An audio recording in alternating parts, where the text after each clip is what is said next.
Banners, dimanapun kalian berada, how are you today? Good, nice, delicious, Kinder Joy? Kali ini saya akan merangkum sebuah film yang dirilis tahun 2006 berjudul The Pursuit of Happiness, yang berarti mengejar kebahagiaan. Dengan rating 8/10 di IMDb, film ini dibintangi oleh aktor yang sudah pasti kalian kenal, yaitu Will Smith dan anaknya Jaden Smith.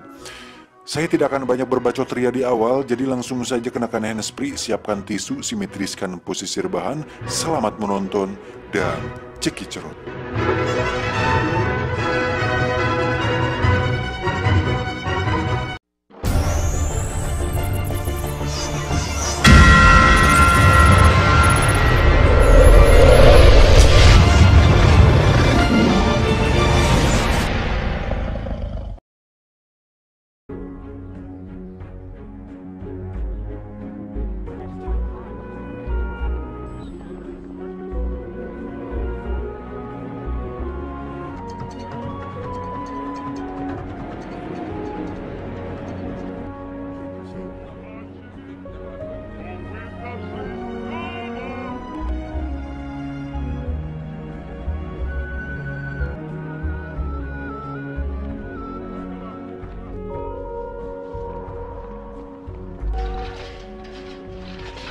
Berlatar belakang di kota Francisco tahun 1981, di mana keadaan ekonomi saat itu sedang anjlok dan banyak pengangguran di mana-mana.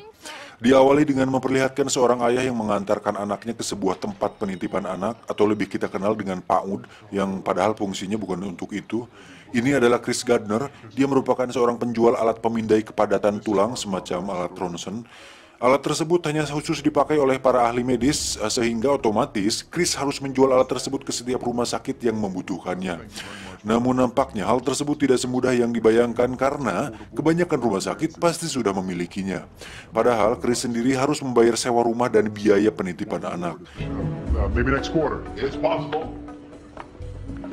Istrinya sendiri bekerja di sebuah pabrik tekstil yang jam kerjanya sangat padat. Itu sebabnya sang anak selalu dititipkan di PAUD tersebut.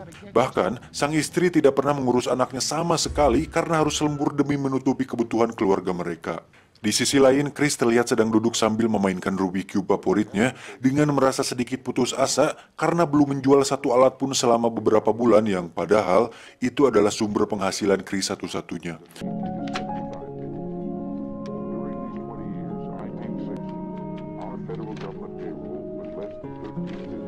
Pada esok hari, saat Chris sedang berangkat kerja, dia melihat seorang pria turun dari seekor mobil yang mewah. Chris pun menyapa dan sok kenal dengan pria tersebut, lalu bertanya, "Apa pekerjaanmu?" Si pria menjawab, "Aku kerja sebagai pialang saham atau stockbroker dan tidak perlu kuliah untuk itu." Chris pun melihat mereka semua tampak bahagia dengan kehidupannya. Lalu dia bertanya dalam hati, "Kenapa aku tidak bisa tampak seperti itu?" They all look so damn happy to me. Why couldn't I look like that? Saat di rumah, sesekali terjadi pertengkaran antara Chris dan istrinya karena permasalahan ekonomi tersebut. Apalagi saat Chris meminta istrinya untuk menjemput anaknya di penitipan anak karena Chris ingin melamar pekerjaan. That is what I am trying to do. What's the matter with you?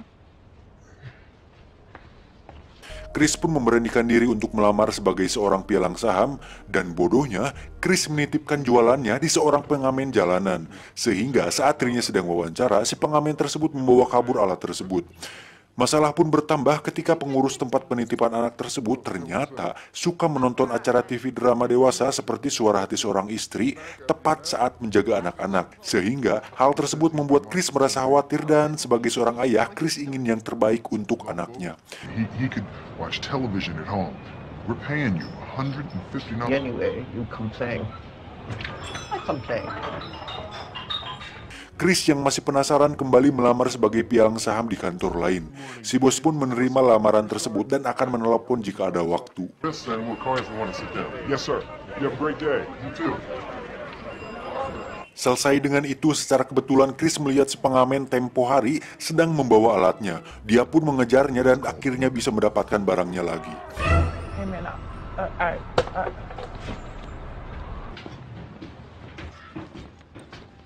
Hey. Hey mom.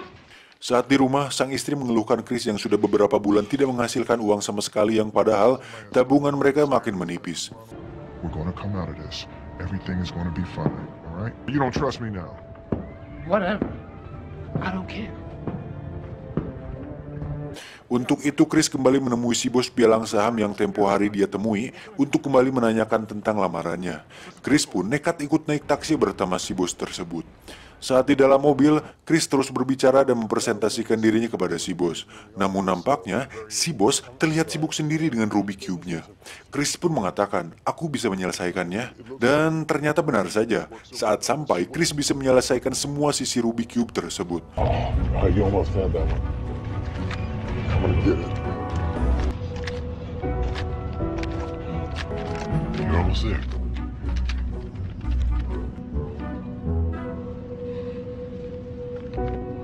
Good job. Goodbye. Excuse me, sir. What are you going, please?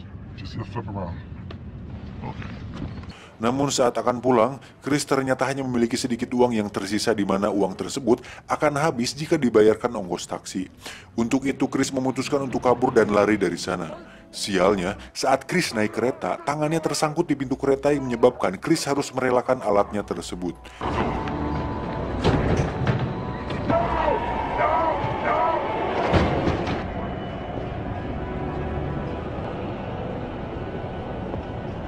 Saat akan pulang, Chris menelpon istrinya untuk meminta maaf karena tidak bisa menjemput anaknya di tempat penitipan anak. Namun istrinya sudah terlanjur kesal dan dia harus bolos kerja untuk menjemput si anak. Kekesalan tersebut membuat sang istri mengatakan bahwa Chris tidak bertanggung jawab dan memutuskan untuk mengemasi barang-barang dan pergi dari sana bersama anaknya. Chris pun secepatnya pulang ke rumah, namun anak dan istrinya sudah keburu pergi. Tiba-tiba terdengar panggilan telepon yang ternyata itu adalah telepon dari si bos tadi. Berkat Rubik Cube yang tadi Chris selesaikan, membuat si bos tertarik untuk mewawancari Chris untuk dijadikan karyawan magang.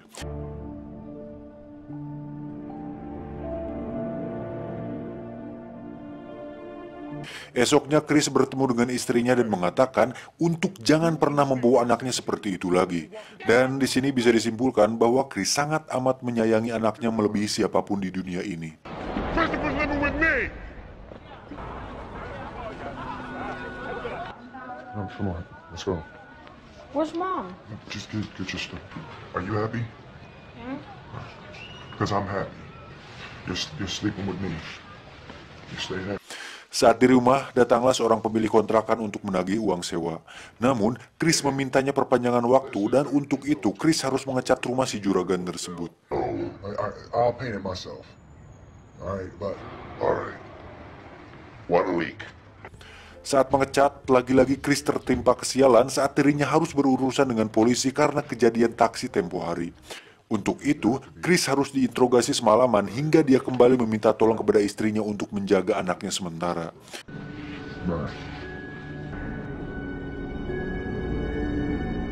Esok harinya, Chris lupa bahwa ada wawancara untuk kerja di perusahaan si bos. Dan dengan pakaian lusuhnya, Chris tidak punya banyak waktu untuk ganti baju sehingga dia langsung lari dari kantor polisi menuju ke kantor pialang saham tersebut. Tiba di sana, sungguh terkejutnya para bos-bos melihat penampilan Chris. Mereka pun bertanya kepada Chris apa yang terjadi dan kenapa penampilannya seperti itu. Chris pun menjawab semua pertanyaan dengan jujur dan apa adanya. Dan justru, hal itulah yang membuat Chris diterima menjadi karyawan magang di sana. Namun masalahnya, Chris tidak akan menerima gaji selama 6 bulan masa magangnya. Dan karena ini adalah kesempatan yang langka, Chris mau tidak mau harus memikirkan cara agar bertahan selama 6 bulan sampai dia menerima uang gajinya. Tiba di rumah, terlihat anaknya sudah tertidur pulas. Sang istri yang tidak tahan dan daripada terjadi pertengkaran terus-menerus, sang istri pun memutuskan untuk pergi ke rumah orang tuanya dan meminta Chris untuk menjaga anaknya sebaik mungkin. Tell him I love him, okay?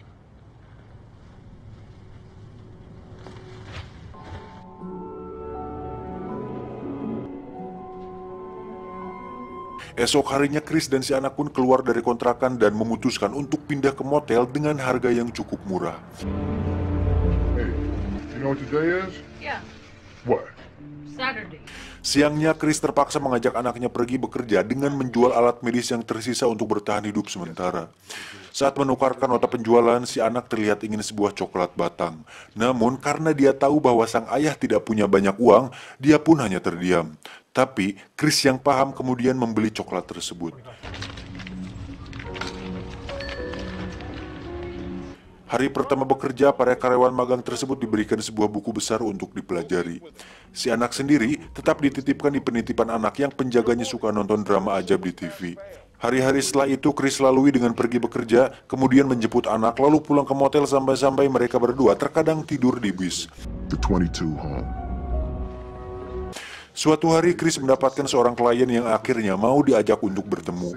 Chris dengan cepat pergi ke sana, namun ada saja hambatannya. Salah satu atasan di sana pun meminta tolong Chris untuk memarkirkan mobilnya di tempat yang kosong. Yang pada akhirnya Chris harus menerima kekecewaan saat tahu bahwa kliennya keburu ada urusan lain. Just missed him. Dengan semua kesialan dan kekecewaan itu, Chris masih bisa tertawa ketika bersama anaknya. Esok harinya saat hari libur, Chris kembali mengajak anaknya untuk menjual alat medis tersebut. Dan kebetulan, jalan tersebut melewati alamat klien yang kemarin terlambat untuk didatangi. Saat melewati perumahan tersebut, sang anak melihat rumah yang indah dan beberapa anak orang kaya yang sedang berlarian di sana.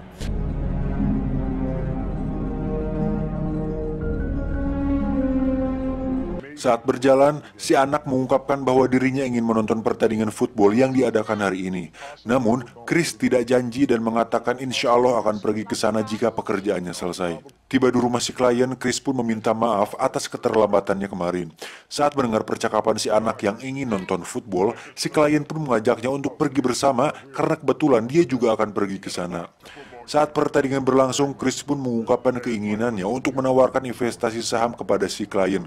Namun, saat ini si klien belum bisa melakukannya. Setelah melewati 4 bulan, Chris ternyata berhasil menjual beberapa alat pemindainya dan berhasil bertahan hidup dengan anaknya. Namun suatu hari, Chris mendapatkan surat penagihan pajak di mana semua uang dalam rekeningnya diambil secara paksa tanpa pemberitahuan terlebih dahulu. Sehingga uang yang Chris miliki sekarang hanya tinggal $21 atau sekitar 200 ribuan lebih. Hal itu membuat Chris harus kembali berpikir keras untuk bertahan setidaknya 2 bulan ke depan sampai dirinya mendapatkan gaji. Saat ada seorang dokter yang tertarik membeli alatnya, justru alat pemindai tulang tersebut tidak berfungsi sehingga Chris benar-benar bingung mencari uang kemana lagi. I'll see you soon.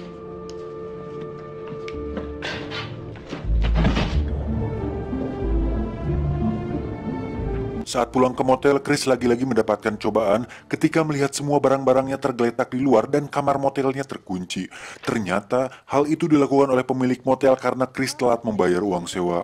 Chris pun pergi ke stasiun untuk naik kereta dan tidur di dalamnya. Namun, saat kereta sudah terlanjur berangkat, membuat Chris dan anaknya harus terlantar di stasiun tersebut. Untuk menghibur anaknya, Chris berpura-pura mengatakan bahwa alat pemindai tersebut adalah mesin waktu. Dan saat tombolnya ditekan, mereka pergi ke zaman dinosaurus. Chris pun mendramatisirnya dengan mengatakan di sana banyak dinosaurus sehingga harus pergi ke toilet umum untuk bersembunyi. Yang padahal, dia melakukan itu agar perhatian si anak teralihkan dan bisa tidur di sana. Chris pun menggunakan tisu toilet untuk alas tidur mereka. Bahkan semalaman Chris harus terbangun untuk menjaga pintu agar tidak ada orang yang masuk. Anjir, nggak tega sumpah di sini.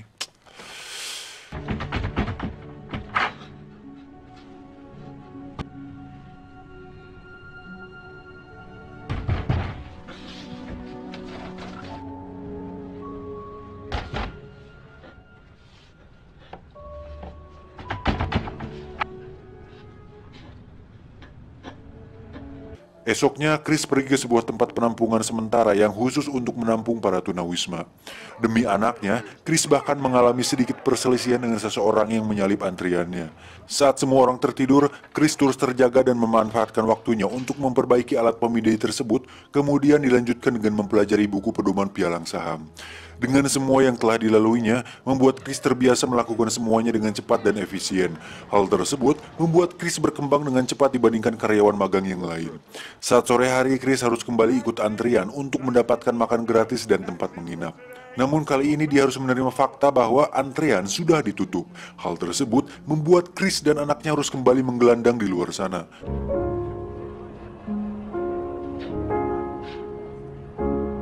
Untuk makan, Chris pun terpaksa mendonorkan darahnya agar bisa mendapatkan sedikit uang untuk makan anaknya. Saat si anak sedang makan, dia melihat sebuah keluarga lengkap yang bahagia sedang tertawa bersama.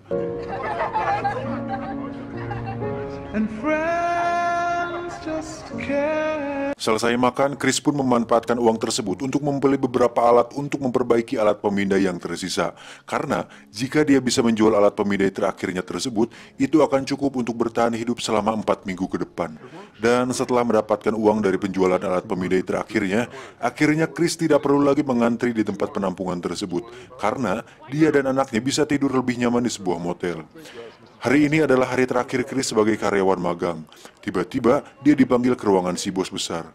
Di situ si bos pun mengatakan bahwa selama 6 bulan ini Chris melakukan pekerjaannya dengan baik dan cepat, sehingga untuk itu Chris dijadikan karyawan tetap dan besok dia sudah bisa mendapatkan gaji pertamanya. Good luck, Chris.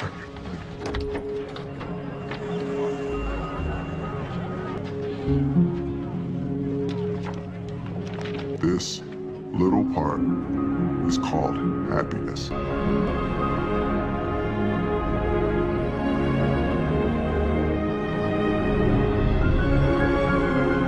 Saat pulang, Chris langsung memeluk anaknya dengan erat.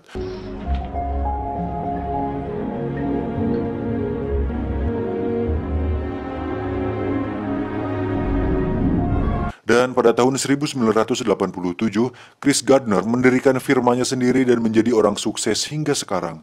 Film ini diangkat dari kisah nyata dan pesan yang bisa kita ambil dari film ini adalah lakukan yang terbaik untuk orang yang kamu cintai, jangan jadikan cobaan sebagai hambatan, terus berusaha mencapai cita-cita walaupun itu sangat sulit untuk diraih. Tumben bener.